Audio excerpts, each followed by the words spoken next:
What up, it's DJ Kash, the fly Haitian kid at apartment 4B. You know, of course, and of course you can tell by the title who I have in the building today. I have the one, the only, my friend, my homie, Big Tigger in the building one time, my dog. Bumba. I was just saying, we don't get to see each other outside of work, man. We work all the time, bro. We always working, but I'm excited to see you every time I see us. This guy is quality. He's a solid dude, and he shows out. Thank you, bro. I'm going to tell you, man, I hate with a passion working with hosts.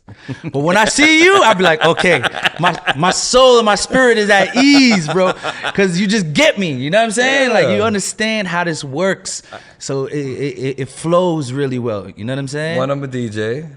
Two, I learned a long time ago to still let the DJ be himself. This like, is true. even if, you know, like when we started back at Rain, when Rain was a movie oh my God. every Friday. That was epic. Like, if super you epic. were in the city, whether you were booked there or not, you had to come to Rain. Everyone came to Rain. Let me tell you how crazy Rain was. Like, on a regular night, Chris Brown, Trey Songz, like Khaled, like... The night Drake showed up when Miguel was supposed to be hosting, crazy, cinematic. Bro. Insane, bro. Shaq showed up, TGT was hosting, Keith Sweat came and performed. Yeah, he did. That's right. I forgot that. Keith I forgot. Sweat came and performed.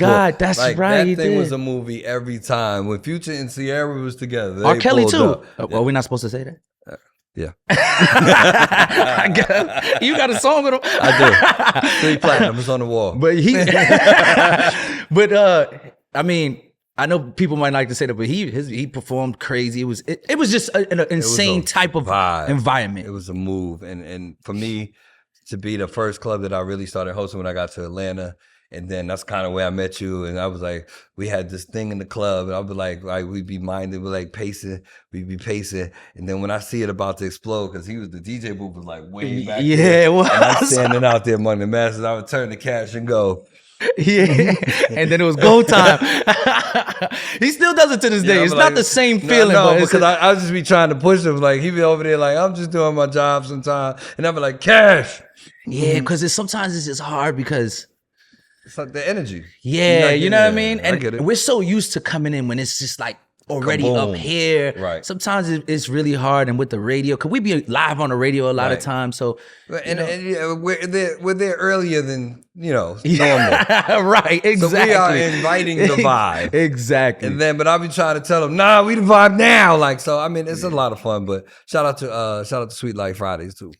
Now Tig, man, like, it's crazy because it's surreal sometimes working with you. I gotta check myself. I gotta like pinch myself. You know what I mean? Because I grew up watching you on TV as long as I can remember. Like before I was DJing. I started DJing at 15. You know what I mean? I started DJing at 15 too. Yeah? Yeah. Different year. Yeah. So it's just bugged out because like, yo, bro, like you're one of the guys that's like been in this game for a long time, bro. And I don't want to jinx you or nothing, but like that's fine. Unscathed. That has been a magic trick of You know what mine. I'm saying? 23, we almost at 23. 23 will make 29 years in radio and 26 in television.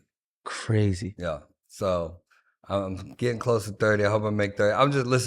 I am just happy that people uniquely mess with me.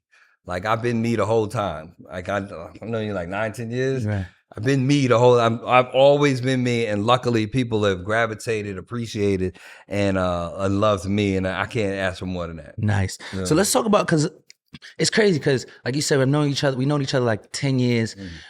At one point we were working together like 3-4 times a week, like just murdering parties, you know what I'm saying? Right. But the crazy thing is, I feel like I don't know your personal, I feel like nobody knows your personal life.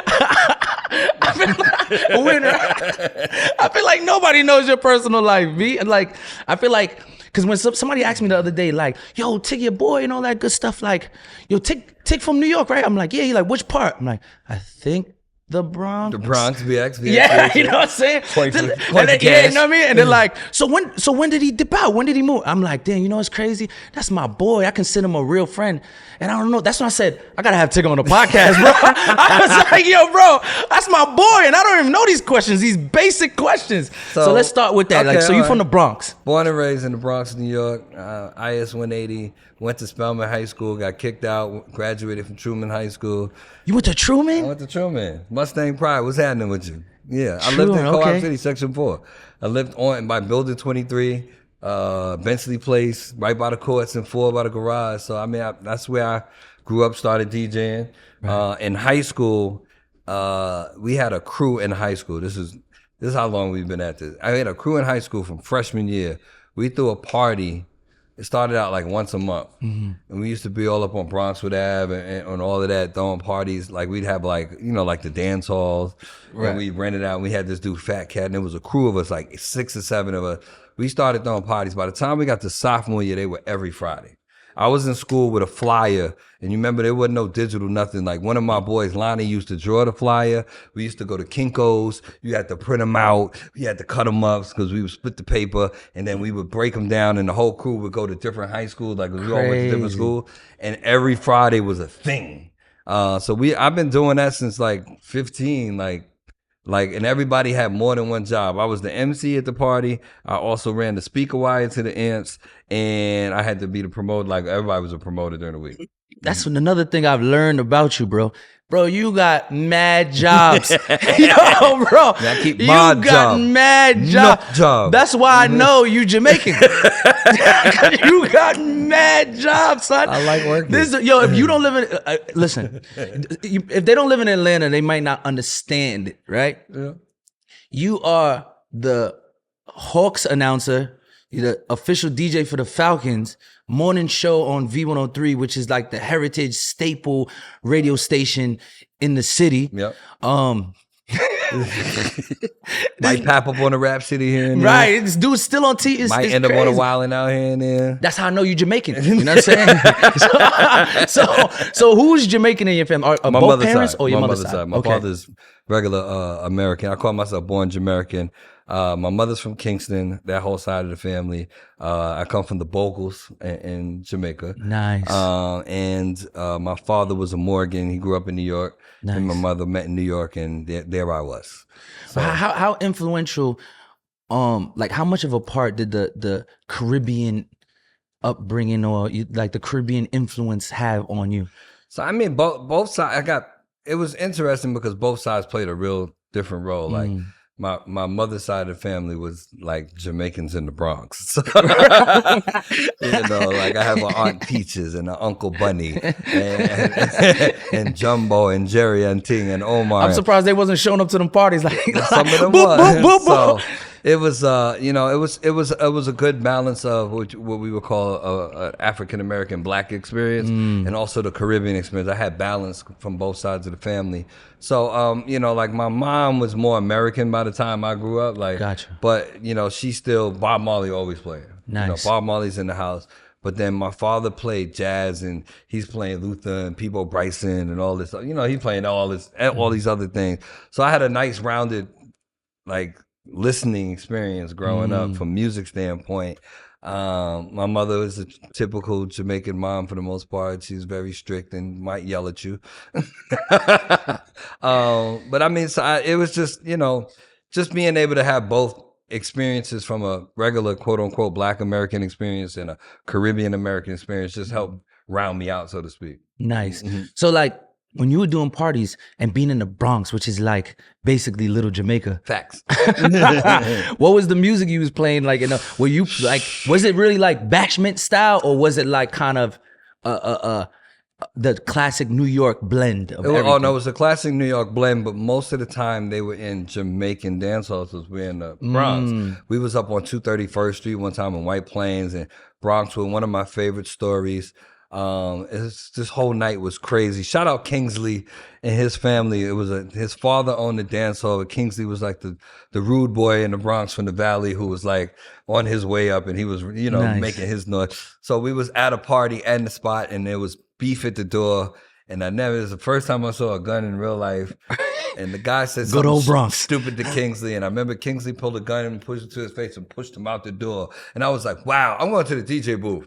So I went to the DJ booth and I was up there all night. And then the party was over. Party done. And I'm sitting up there and the song ran out and people were leaving. And I never forget, this was like, I had a girl, because of course I'm talking to a girl at the end of the party. I'm 15. I don't know no better. I'm just, the guy, just all of a sudden, one rude boy just start walking up with the skank. Yeah. He said, yo, my you, put some blood clot tune on. So I'm looking at him like, yeah, the party's over. Get out of here. Yeah. I'm 15. This is like a 20-year-old man. I'm like, He pulled out a gun and was like, I said, put some blood clot tune on. So I was like, oh shit. So, I reached, find the record, put it on. So I think I put it on, and then all my team is like, what the fuck is he doing? Right. So they all come running from the back, and the guy starts walking on. They were like, yo, what's up? I was like, yo, he put a gun on me. And I never forget, they was like, where? Which one? I was like, yeah. They was like, let's take his gun. And they went after, we had some wild. The good old Bronx. Boy. I survived the Bronx. So, I mean, there was lots of times we were in situations. I never get one time on my birthday, we were having a party on 231st, and it was one of them dance where it's just a door, and then the steps go down, and then the room is like underneath. So I don't know why, but we was having a party. I was in the coat room, because you had to have a coat room. Right. I'm not supposed to be drinking. I'm drinking. I'm talking to a girl in the coat room, and all of a sudden I just see people we had like the little square tables that you might eat on. People just start jumping across the table and just dashing guns. Right. All of my squad. Police. So yeah, police was coming in. So I'm sitting there like, don't throw them all back here with me. So this is how stupid. God has looked out for me so many times. I had a book bag. I foolishly but amazingly went and picked up 1, 2, 3 gun and put them in the book bag. And I put on the book bag and then put my coat on over the book bag. Crazy. So when the police came down, I just looked like I have on a coat because I had the big triple fat goose joint. 4X back then. Drowning. So I walk out, everybody got their coats. I walked out, and then we get up the block, and they was like, yo, how you get out? I was like, y'all set me up, but y'all left me down there to get, but I was like, let's go around the corner, and I gave everybody back their thing. They was like, yeah! Hero. Hood hero. I don't believe I'm alive. So then how does a kid from the Bronx throwing these parties in the dance hall get into radio and TV? How does that happen? So my father used to be mad because I was on the track and football team in high school, and Friday nights are usually before Saturday track meets. So here I am trying to be as all I can be in the track meets, and sometimes I'm tired because we was out late that night. Bro. Right. So I ended up getting a partial scholarship to University of Maryland for track. Nice. So I get there Maryland. I think end of my freshman year, I tore my left hamstring, and rehab is bad as I don't feel the same. I'm a double major. I'm accounting and sociology at Maryland. Sounds like a lot of work. Well, I was good at numbers. At Truman, it was a business high school. Okay, so right, I finished right. number 1 in my school in accounting. Word. Yeah, it was me and this, I forgot his name, but he was this Korean kid. Me and him was at war. Whoever had the highest GPA in accounting. I have a 99, he have a 98. He have 100, I have a 99. And at the end, I pulled it out. And I was like, yeah, son. Anyway, so I went, I'm good at it, even though I didn't know, but I knew I didn't want to sit behind a desk. So the sociology thing was maybe I work with kids. I love kids, be around kids. Right. So I had to have you had to have a research background to be in sociology. So they was like, yo, there's a research department at the radio station. Now I'm did a whole year, I've been focused on track. So which radio station is this? This is in Maryland. PGC. In Maryland. It's the big station in DC Okay, gotcha. / Maryland. So I was like, all right. So one of the dudes on the track team already had an in up there. So I was like, I ain't DJ the whole year because I've been on my track, my book, And I was like, I could get back into DJing because I don't even know if I'm going to be running. Get some free records, meet some people. Some free I'm records. going to 95.5, son. So I'm up there 2.5, 3 weeks, and they make me go in the studio. The music director's name is Albie D.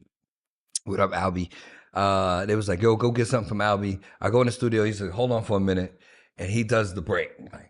WPGC 95.5, playing at least 18 jams in a row. It's your man, it's me, it's Albie D. And I'm in there like this. And you still remember that? That's crazy. Yo, I never forget that first. It's one thing to hear it in the radio, in your car, or like we had boxes back then, on the box. To stand in the room and watch somebody do it. Like one hit a quitter live. Ah! So he was like, hey, can I help you? I was like, I'm intern. I'm supposed to come get, but hold up, yo, like, hold up, like, I was one of them kids, like, yo, hold up, like, how much people make doing this? And he was like, oh, you can make anywhere from like 50,000, like 5 million. Right. And I was like, what? And I'm a lower income kid from the Bronx. 50,000 is winning. 50,000 is winning. You want me to talk and play my favorite music? 50,000. I would do this for free. Yeah, I would do this for free. I was like, nah, bro. I need to be your intern. I'm supposed to be learning research. Right. He switches me because he's like, I like your energy. He makes me his intern and producer. So now I'm here producing stuff. And then every once in a while, he put me on the radio. I go back to the yard. It was like, yeah, that's nice. So when he did that break, there was this click, and I was like, I have to do this. I don't know why I have to do this, but this is something I have to do. And I was an intern in 93, and I got my first show in January 94, and I never looked back. So a year. In a year, you got a show. Like, actually, I started interning like 92, like fall 92. Okay. I did the whole year and a half about. And then in January, a guy left our station. His name was Russ Allen. He went to Baltimore, which is 30 minutes north. DC, Maryland, Virginia, Baltimore. DMV, Baltimore. Not the same. Just for clarity. He was like, yo, I got this new station. He had seen me. He was like, I'm going to need somebody to do weekends, 7 to midnight, Saturday and Sunday. Bet. So I don't have a car. You got to catch this train. To Baltimore. We got to catch the train. So I'm like, and then sometimes that's if you miss the last train, it's a wrap. You got to sit till 6 a.m. to come back the next. So I used to sleep. Anyway, so I'm in Baltimore.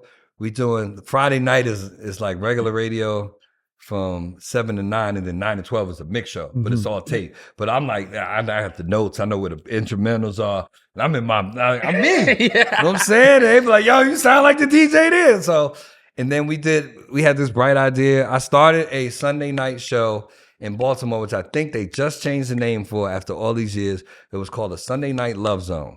It was a 2-hour slow jam show because they didn't have no slow jam show. And then, so it was from 10 to 12. So I used to go from this really hyper kid to this cool, you know what I'm saying?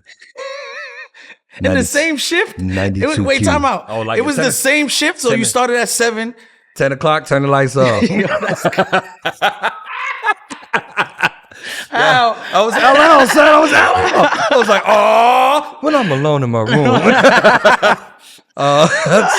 Because usually it's like there's one show and then that show ends and then the Quiet Storm or that slow jam show starts. My boss loved it. He was like, yo, that's dope. You got balance. You could do both. And I think they called it the Love Zone for a long time. So fast forward to the next year. That's 94. No, to the fall. No, even before the fall. I love this story because when I think back about it. So like spring going into summer, Jesse Collins, who writes all of him and produces all of the award shows, he's done the Grammys, he did the Super Bowl thing with Snoop and Dre and them. He's Jesse Collins Entertainment, was doing overnights at WPGC. He was on from 2 to 6 in the morning.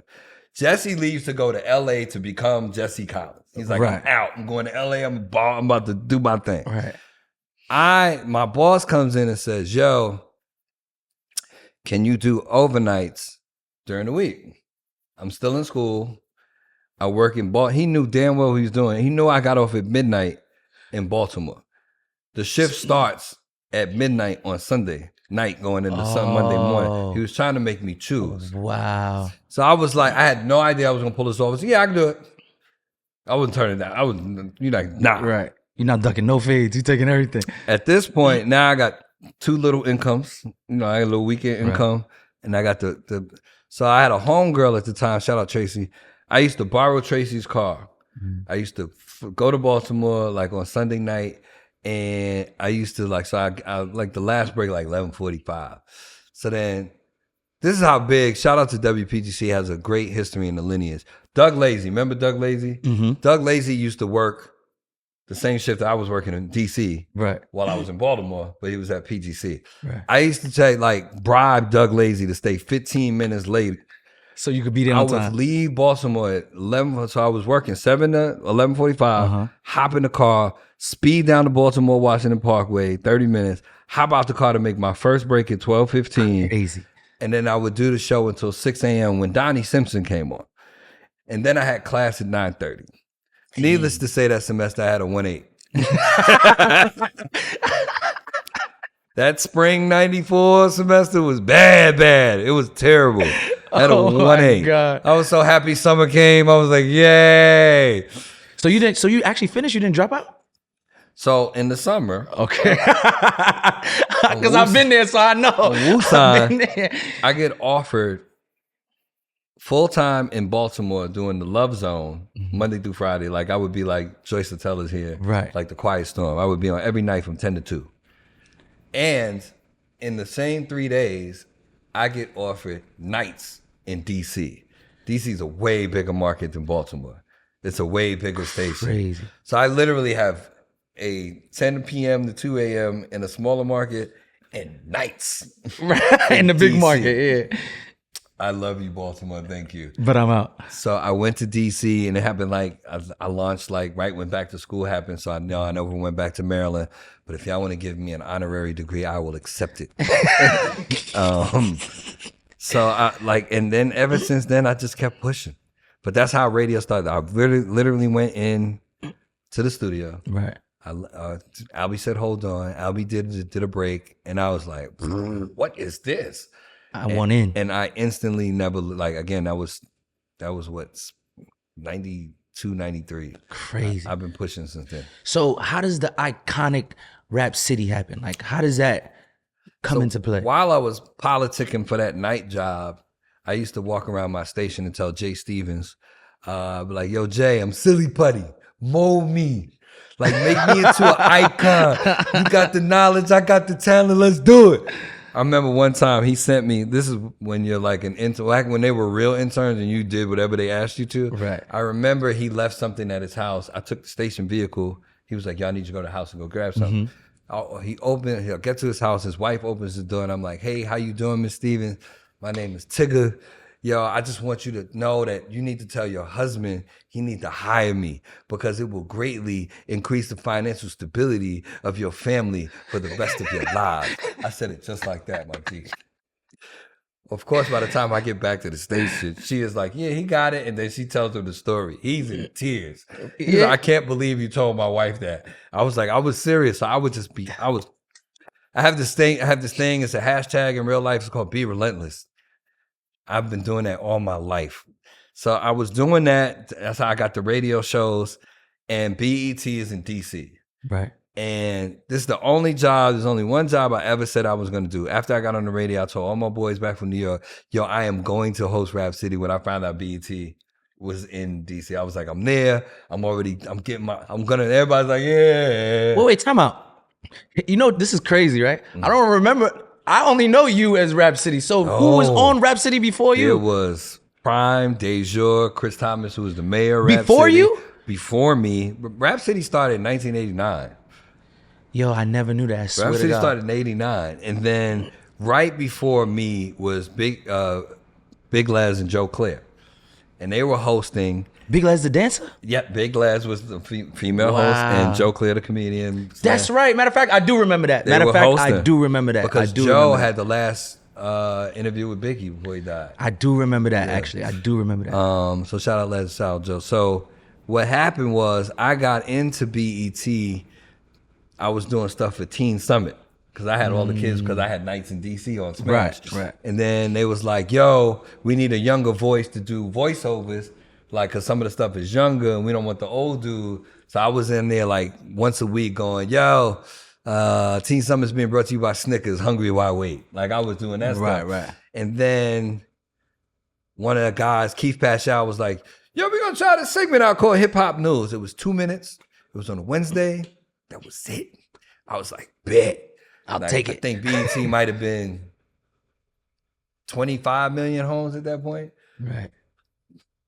You ever do that? Yeah. I don't even think I asked how much I was getting paid. You ever do that? Yes, I do. So now, now I'm part of the Rap City thing. The end of the season happens. Joe moves to New York. Les moves to California. They need somebody local because BET's in DC. They're like, you're already in the building. You already da-da-da. You doing that. Bam. You're a kid. I become the third host of Rap City. KRS-One does our intro that year. I am the biggest KRS-One fan on earth. Yo, and I'm like, I'm a kid. And then now YouTube has done me a great service by preserving all these old school videos, like me walking down the street with Cam and them in DC. Like, we used to shoot on location a lot. Yeah, and a lot of this stuff is on film. It's not digital stuff. We didn't have a set. Everything's on VHS or beta tapes and stuff like that. Yeah, so I don't know where they are getting this stuff from, but thank you for keep putting it on YouTube. So I just I had the same Be Relentless attitude when I was down there. I just used to be like, yo, y'all need me to shoot something? Y'all need me to do a segment? Y'all need me to, everybody here today? Y'all sure everybody making it today? Like, I just was, crazy. I would not be denied. That's how I felt. Let me tell you, we used to, the lunchroom discussion every day in school was who was in the booth the day before. You know what I'm saying? And me being Caribbean, what blew our minds, we talked about it for months. Was when, bashment. Oh my God, bro. Yo. Like, we could not believe, because the Caribbean scene, even though it's Jamaican culture, is probably the most influential thing in music, period. Not even just Caribbean music, but in music, period. You know what I mean? But for some reason, it's always kind of like an afterthought when it comes to mainstream. You know what I mean? Not back then.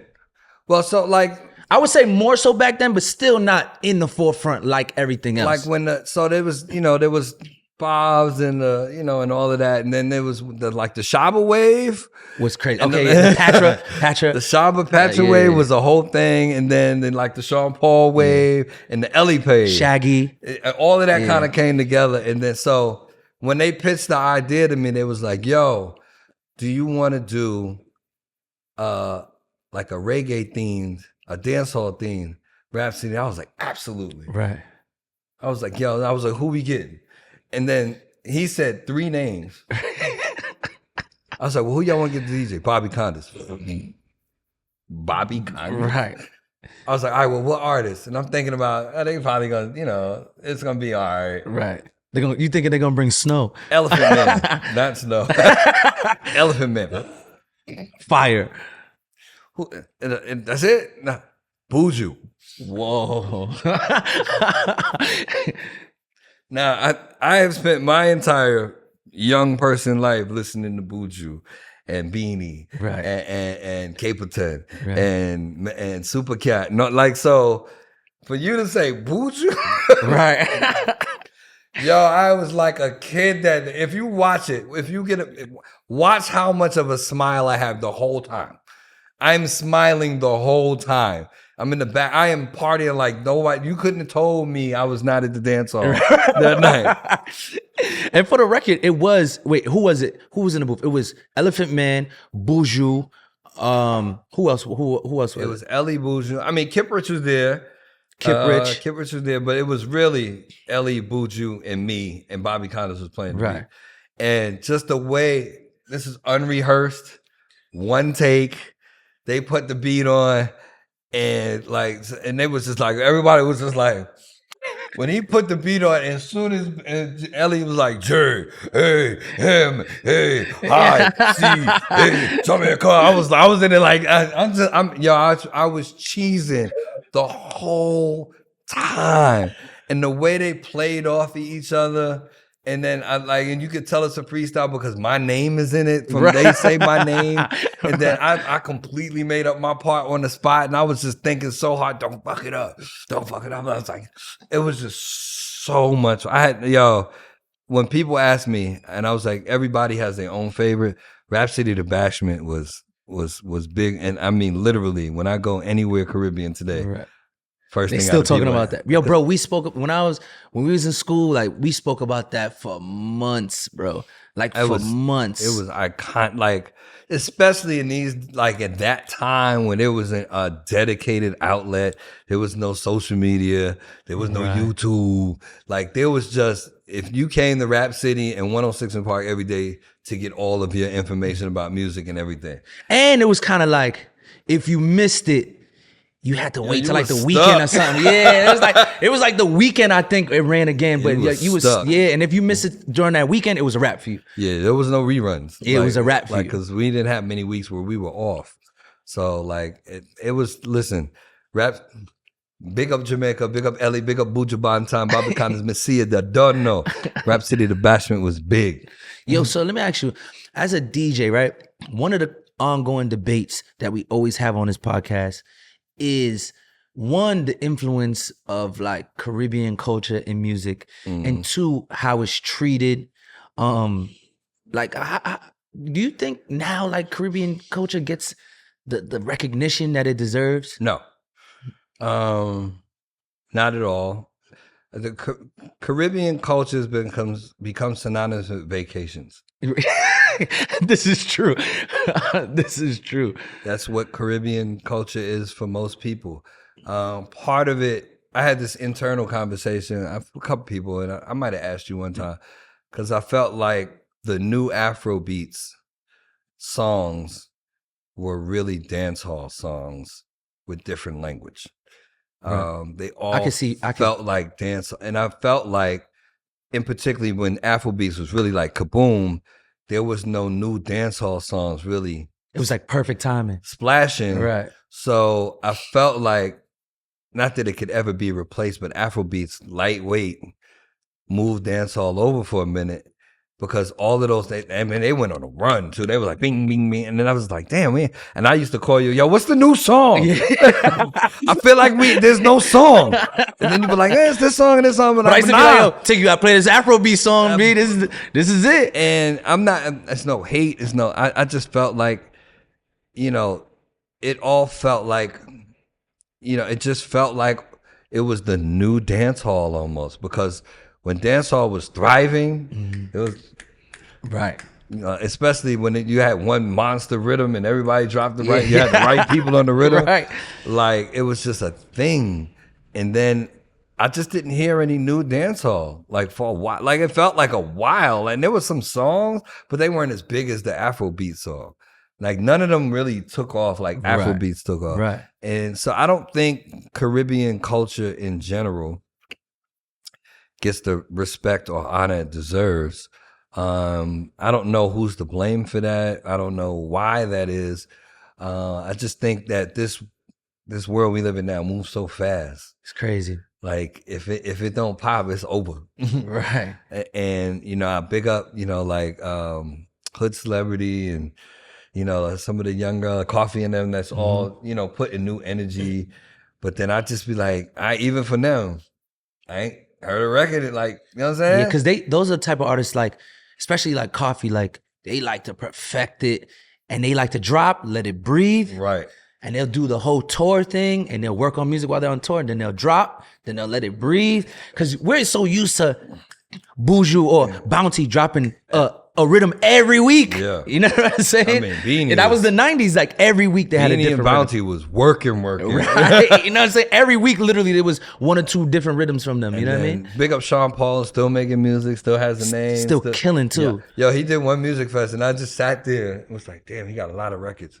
It's like, oh, I forgot about Which that I got to one. thank you for too, right? Because, man, you've been super supportive. Like, I remember, like, when I did one music fest, for those who don't know, I had like my own set. I brought out Wayne Wonder, DeMarco, Red Rat. It was insane. You know what I'm saying? It was insane. Wayne Wonder, like, so all I remember, I was just rocking and everybody rocked. And I just remember looking to the left and seeing you right there, like, like, yeah, let's go.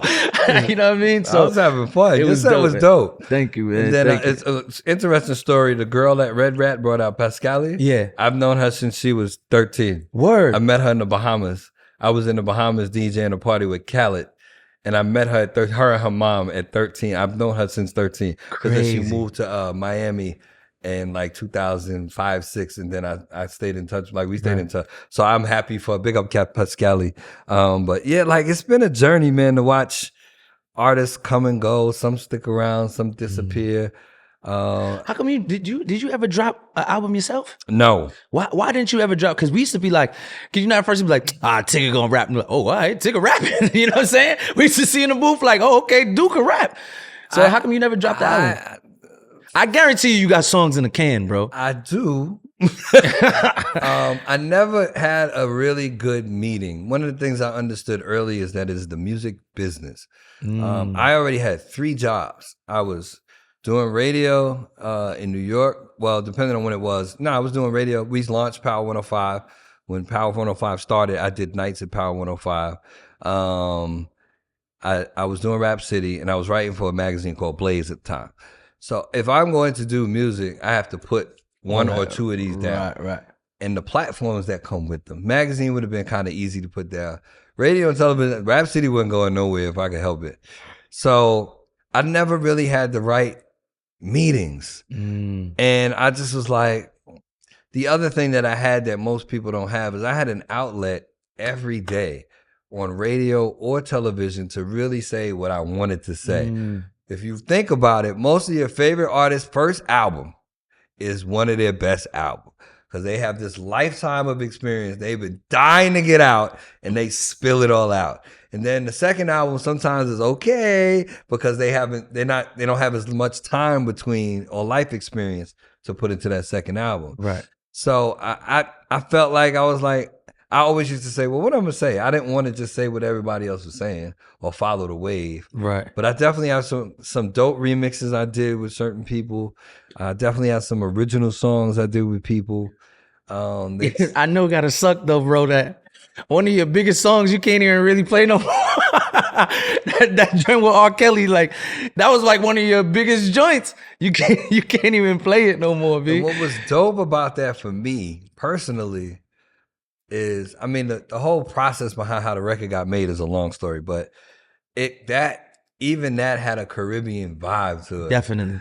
And so now we did the original, and then like a week later he calls me back to do the remix. Right. Wasn't that like in the Caribbean, the remix? Or it looked like it? No. We shot both of them like in a desert. Okay, a desert or something. Yeah, I knew it was sand or something. Yeah. I was on camel. Where are camels? But so like I'm trying to think of which one it was. In the remix one even had more of a Caribbean kind of track to it. So like I put little things like when I was doing my verse, I was like snake, that thing. Like, and then I was like, so even like I put a little patois at the end of my verse. Like, so I was just so excited, that somebody of that caliber at that time says, yo, I want you to be on this record. And I was like, so he had played, like, when I went to do it, I went in, like, different rooms. He was doing more than one song at a time. And then when I get to this room, he plays the song, and I was like, oh, this is dope. He's like, this the song. I was like, shit. He's like, what you need? I was like, some Hennessy in about 30 minutes. Word. And I threw the first one out. Kept half of the second one. Went in there and he was like, oh, this is crazy. And I was like, so I'm thinking, I probably won't make the album. Right. And then it's R. Kelly, like he's got records and records and records. And they dropped it and it was the second single off the album. And I was like, crazy. Yeah, so we shot both videos at the same time, the remix and me and Cam, shout out Cam. We shot the remix and I went on tour. Chocolate Factory tour. I was the only artist he brought on tour. And now you can't play the record. I have this wonderful plaque on my I don't room. mean to laugh, bro. But it's just messed up, man. You know what I mean? Wonderful plaque on my room that says Chocolate Factory, 3 million sold, my name on it. And I'll be like, I can't even go that much shit. It's sad to see what had become of Mr. Kelly. I don't condone anything that he's done if he indeed did all of that, which it seems he did. But musically, R&B wise, y'all can't see him. Yeah. It's sad that his music is canceled. to a certain degree in certain places. But yeah, I mean, yeah, it sucks. Sucks. You know what I mean? We did a remix for remember the group JS? Yeah, whoa, that was way back, bro. That was Rob's group. Right. So that was 2000, early to, right? Like 2004, 5. Yeah. They had the Ice Cream. They did a whole remix. Right. I'm on the remix. The remix never got put out. I just saw both of them because they both sing backup for the Isleys. So I was like, yo, I got that remix. They were like, no. So I played it for them. Like I never wrote so intensely on a song as I did on that, because I was feeling myself off a Snake, and I was like, I gotta outdo them last two verses. And like the song was Ice Cream, and I think everything I wrote in it was ice cream related. Right. Like I was like, whatever you need, I got that. I dream of cookies and cream, strawberry pralines and chocolate. Top that off with whipped cream and 10 cherries. Your flavor's more major than any Ben and Jerry's. Watch me, Big Tigger, get all up in your French vanilla butter pecan. I want a lick of your nice rum raisin. Girl, you are amazing. Ice cold, but the way you roll that is Cajun. Please meet me at the room after the show so you can feed me spoon after spoon to the sun. Replace the moon. To the sun, replace the moon. Nothing less. Bless me with that fresh ice cream from JS. I was like, never came out. Never. You got at least you got a triple platinum plaque that most rappers never get, bro. I mean, we didn't get the Grammy. Then we was up for a Grammy, and you really wouldn't be able to tell me nothing right now if I had a Grammy at home. Like, hi, I'm Grammy Award winning. Yo, but listen, before we get out of here, there's one question I gotta ask, because I don't know how you do this. Like, bro, you almost look exactly the same. This is the first time I see you on Rap City. Maybe 1 or 2 gray hairs, but yeah, bro, I see you. Like I said, at one point we were doing clubs together like 3 times a week, something crazy like that. I don't remember, don't quote me, but we were killing it, flying out to DR, doing all types of crazy stuff, right? And this man drinks like a fish. Only when I'm outside. And he still looks like young. Like, I don't understand it. Like, you look at side-by-side pictures of Tigger of like first Rap City day 1, Rap City now, and it's like the same, bro. So I'm gonna show a picture when we get out of here. Yesterday at the Falcons game, this lady comes up to me. Mm-hmm. She's like, Tig, do you remember Nikki? I forgot the last name. I was like, nah, not really. She was like, I'm gonna show you a picture. She was like, this was taken in 2003? No. It's taken, like 2000. This is 23. Yeah, like 2003. Shows me a picture. It's a little girl sitting on my lap. Right? She was like, a little kid, like, so it's a picture. I was like, whose house is this? She was like, it's the girl Nikki house. Da, da, da, da.